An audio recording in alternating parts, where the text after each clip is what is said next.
78 siswa yang menjadi korban banjir bandang di Batang Toru, Tapanuli Selatan, Sumatera Utara mengikuti ujian semester dengan kondisi serba terbatas. Mereka terpaksa melakukan ujian semester di sekolah tetangga karena bangunan sekolah mereka hancur tersapu banjir 2 minggu lalu. Pihak sekolah memperbolehkan siswa yang terdampak musibah banjir bandang menggunakan baju seadanya, serta memberikan fasilitas berupa buku tulis dan bolpoin guna mengikuti ujian. Ada 78 siswa yang terdampak. Terus mereka disediakan buku tulis sama pulpen, dikasih satu persatu setiap anak.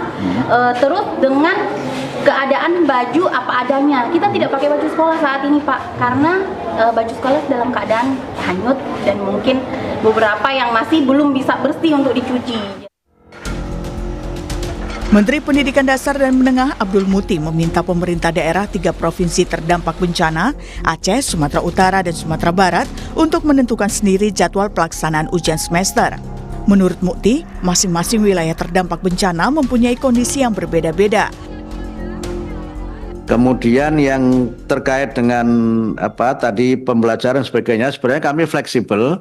Jadi kami tidak membuat ketentuan dari pusat karena memang keadaan di lapangan sangat bervariasi sehingga kebijakan kami serahkan sepenuhnya kepada masing-masing pemerintah daerah. Itu di dalam rakor yang kami selenggarakan sudah kami sampaikan.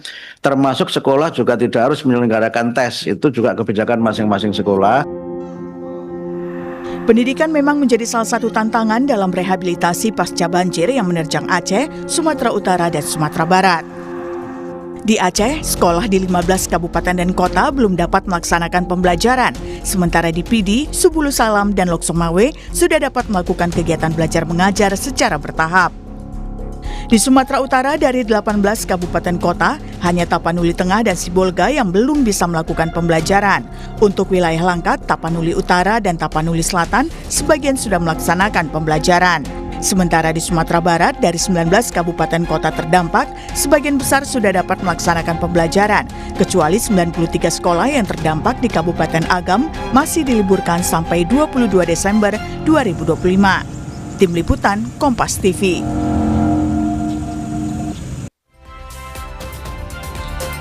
Saudara, pendidikan menjadi salah satu tantangan dalam rehabilitasi pasca banjir yang menerjang Aceh, Sumatera Utara, dan Sumatera Barat. Apa saja yang harus diperhatikan agar pendidikan anak korban banjir tetap berjalan? Kita bahas soal ini bersama sejumlah narasumber. Pertama ada Wakil Ketua Komisi 10 DPR RI Fraksi PDIP, Mai Esti Wijayanti. Selamat pagi, Bu Esti. Selamat pagi, Mas. Terima kasih Bu Esti sudah bergabung di Dialog Sapa Indonesia Pagi pada hari ini, dan juga pengamat pendidikan dari Universitas Negeri Surabaya, Martadi. Selamat pagi, Pak Martadi. Selamat pagi, Mas Mario. Selamat pagi, Bu Esti. Selamat pagi, Pak Martani. Sehat, terima kasih, Bapak Ibu sudah bergabung di Dialog Sapa Indonesia Pagi pada hari ini. Saya ke Bu Esti terlebih dahulu. Bu Esti, bagaimana Anda melihat pernyataan dari Mendikdasmen yang mengatakan bahwa sampai saat ini itu semua diserahkan ke Pemda terkait dengan ini mendekat ujian akhir sekolah. Menurut Anda, untuk di awal ini, apakah sebenarnya kita fokus pertama soal pendidikan langsung ke teknisnya, atau sebenarnya psikologis dulu lah pemulihan? Ya, jadi kami kemarin sudah melakukan rapat kerja dengan Kemendikdasmen, dihadiri juga oleh Pak Menteri. Ada beberapa hal yang kemudian memang kami menyarankan kepada Dikdasmen untuk melakukan pendataan secara lebih detail. Bagaimana kondisi sekolah-sekolah kita. Memang kita harus mengatakan bahwa yang lebih memahami persoalan di sekolah-sekolah tersebut adalah pemerintah daerah. Tetapi bukan berarti bahwa pemerintah daerah melakukan itu tanpa ada guidance dari pemerintah pusat.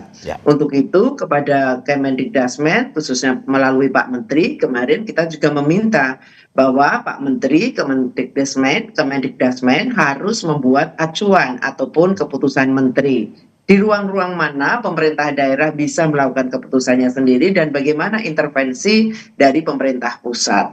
Contohnya kalau berkaitan dengan kondisi anak-anak kita yang sedang berada di lokasi bencana, sedang mengalami musibah ini, tentu kita berharap dari Dikdasmen justru bagaimana menguatkan untuk melakukan trauma healing. dengan berbagai pihak, kerjasama dengan berbagai pihak supaya anak-anak kita memang mempunyai ketahanan psikologi dengan situasi yang seperti ini. Berarti menurut Ibu kemudian yang jangan kedua, berarti menurut Ibu ya. jangan langsung teknis pembelajaran langsung dimulai setelah pasca banjir ini, tapi trauma healing, pemulihan psikologis itu lebih Pastilah, penting ya. pasti. Karena pendekatan ini saya kira yang memang harus kita lakukan sebelum mereka memasuki masa pembelajaran seperti sedia kala meskipun dalam kondisi keterbatasan. Karena traumatik anak-anak, artinya kalau toh kemudian harus berkumpul di satu tempat, lebih kepada persoalan soal trauma healing, membuat mereka lebih riang begitu, karena kondisinya pasti tidak baik-baik saja. Baru kemudian kita bicara apakah anak-anak ini dimungkinkan untuk melakukan TKA ataupun tes untuk akhir semester. Kalau memang sekiranya itu di lokasi tersebut, karena tidak semua sama lokasi tersebut, tidak dimungkinkan untuk adanya TKA ataupun ujian akhir semester, mestinya memang itu kita tidak melakukan. Tetapi sekali lagi, kalau toh itu diserahkan kepada pemerintah daerah, pemerintah pusat harus ada guidance jelas. Ya. Ada peraturan menteri yang jelas untuk kemudian bisa ditindaklanjuti oleh pemerintah daerah setempat. Begitu, Mas. Oke, Bu, berarti yang saya simpulkan saja, berarti Anda meminta Mendikdasmen lebih fleksibel lah sebenarnya untuk pendidikan di daerah bencana ini ya? Iya, pasti itu. Tidak bisa saklek, tetapi ada acuannya yang kemudian itu tidak regulasinya membuat mereka tetap lebih leluasa untuk melakukan tindakan-tindakan tersebut. Oke, Iya. saya ke Pak Martadi. Pak Martadi, bagaimana Anda melihat apa yang disampaikan oleh Ibu Esti? Ya harus di awal, teknis nanti dulu. Trauma healing duluan, prioritas utama. Ya, jadi begini ya, ketika kita bicara tentang pendidikan, itu memang bukan sekedar bicara soal teknis gitu ya. Tetapi di dalamnya pasti bicara tentang psikologis, bicara tentang substansi dan sebagainya. Semuanya saling terkait. Maka menurut saya pendekatan yang diusulkan oleh teman-teman DPR dan dilakukan oleh kementerian sudah tepat. Jadi sebelum bicara teknis, maka pastikan dulu anak-anak kita secara psikologis memang sudah merasa nyaman. Dia merasa aman, ya. Dia merasa sudah tidak lagi trauma dengan peristiwa yang kemarin berjalan. Karena kalau mereka dipaksa harus ikut jadwal, sementara secara psikologis belum memenuhi kondisi yang nyaman, maka justru hasilnya tidak autentik. Anak-anak itu belum tentu ketika mengerjakan soal itu konsentrasi. Nah, kalau tidak konsentrasi, kalau hasilnya jelek, maka sesungguhnya bukan salah anak, karena memang waktu ujiannya yang tidak tepat. Itu pertama. Sehingga menurut saya sudah betul harus ada fleksibilitas untuk memberikan ujian itu. Ujian bukan segalanya. Cari momentum di mana waktu anak-anak sudah mulai merasa nyaman, cari tempat yang nyaman, lalu kemudian anak-anak siap, baru kemudian dilakukan ujian.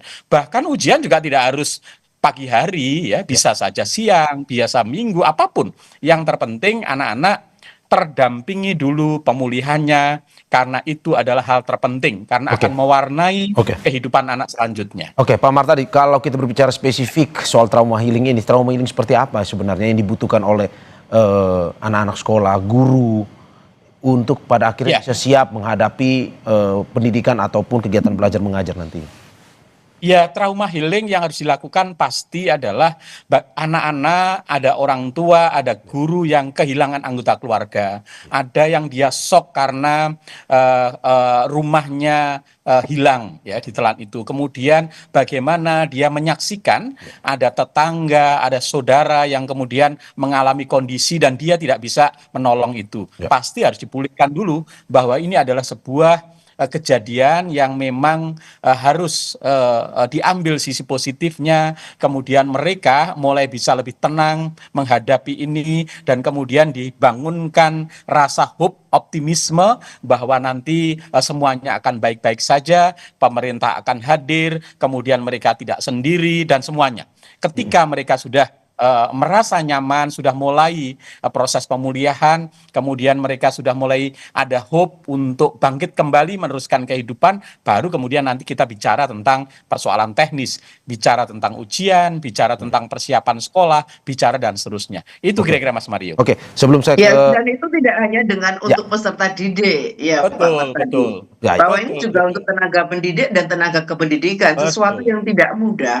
Ya. Mereka juga membutuhkan penguatan untuk bisa melaksanakan kegiatan belajar mengajar berikutnya, begitu. Termasuk orang tuanya ya Bu Esti ya. Iya, termasuk orang Juga tuanya. mengalami hal yang Jadi, sama.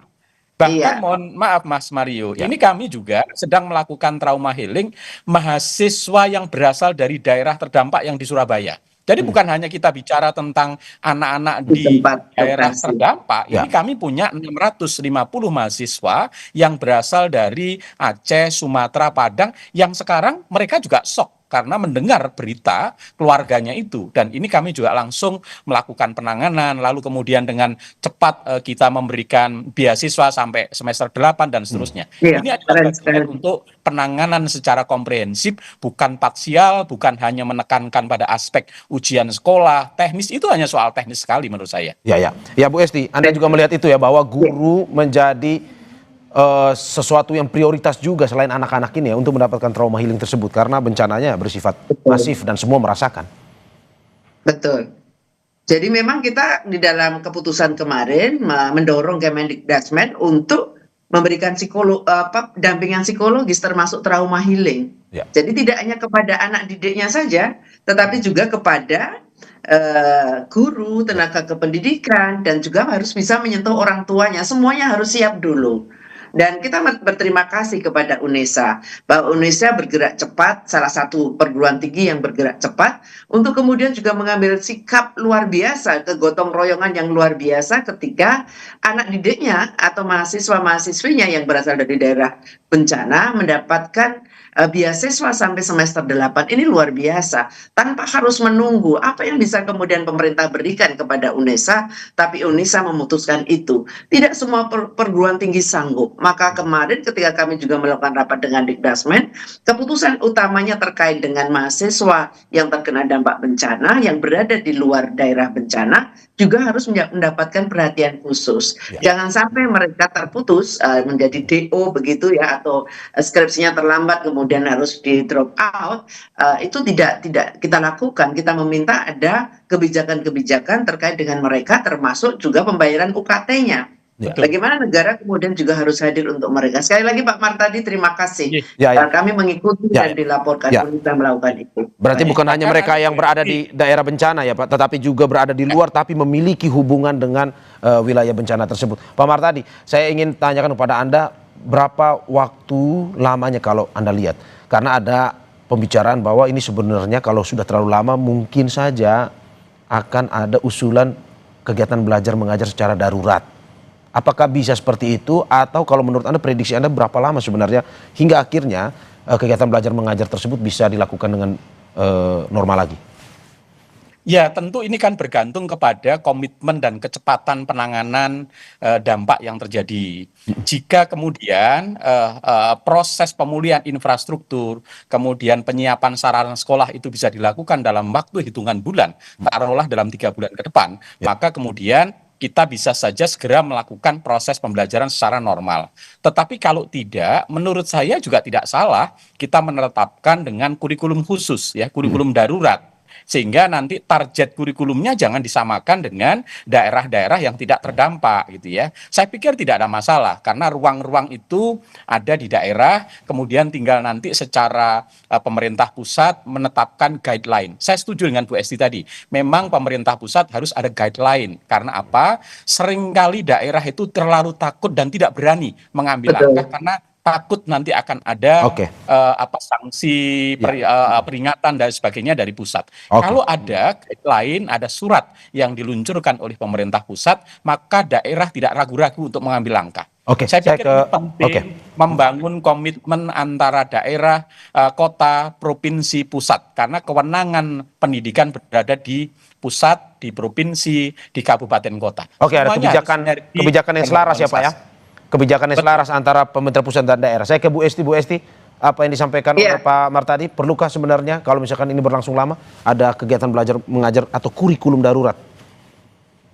Sangat penting, justru itu kami kemarin menekankan juga kepada Dikdasmen maupun Diktisaintek harus ada mulai kita tata betul bahwa dalam situasi darurat pendidikan tetap harus berjalan seperti apa, itu harus ada keputusan yang diambil berdasarkan situasi yang ada. Tetapi sebelum ketika dibuat itu tidak dibuat dalam situasi saat ini mestinya. Kita sudah punya Permendikbud tahun 2019 bagaimana aman dari kebencanaan atau pendidikan yang berlangsung ketika sedang terjadi bencana itu sudah ada, tetapi kurang rigid, kurang detail, sehingga mungkin implementasinya tidak terlalu baik. Tetapi yang terpenting adalah saya kira pemerintah juga mulai harus terbuka bagaimana kita juga menyarankan Kemendikdasmen mengajukan anggaran yang kiranya memadai untuk bisa terjadinya pendidikan yang berada di tempat-tempat bencana seperti ini. Mungkin ada pengalian anggaran, tetapi mungkin juga harus ada tambahan anggaran. Karena situasi bagaimana sekolah-sekolah sedemikian banyak yang rusak, kemudian berapa puluh ribu anak-anak kita terdampak, atau mungkin ratusan ribu terdampak dari peristiwa ini, tidak mungkin kemudian tidak ada anggaran yang harus diberikan untuk mengatasi persoalan tersebut, termasuk kepada para guru dan tenaga pendidikannya. Kita mendorong ada keberanian dari Kemendikdasmen maupun Diktisaintek. Ayo, berapa anggarannya? Akan digunakan untuk apa? Atau digunakan untuk apa? Butuhnya berapa? Kemenkyu juga harus kemudian membukakan pintu. Mungkin terpaksa harus ada program-program yang kemudian harus dikurangi anggarannya, diefisiensikan lah. masuk ke efisiensi ataupun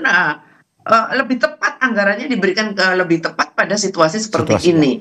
Mungkin mereka tidak butuh smartboard loh sekarang karena situasi sekolahnya sedang banyak yang menjadi seperti itu. Oke, smartboard kita tunda. Mungkin anggarannya bisa untuk apa? Tidak mengatakan smartboard tidak penting, tetapi situasinya yang tidak memungkinkan untuk kita menggunakan hal itu. Atau mohon maaf, mungkin MBG-nya bisa dikurangi sedikit untuk kemudian bisa dialihkan ke sana, karena setahu saya pengeluaran untuk MBG juga tidak sampai seperti yang sekarang kita anggarkan untuk itu. Begitu. Oke, terima kasih Bapak Ibu atas apa yang disampaikan. Semoga bisa memberikan masukan juga ke Mendikdasmen terkait dengan pendidikan yang berada di wilayah bencana saat ini. Sekali lagi terima kasih Wakil Ketua Komisi 10 DPR RI fraksi PDIP, Mai Esti Wijayanti.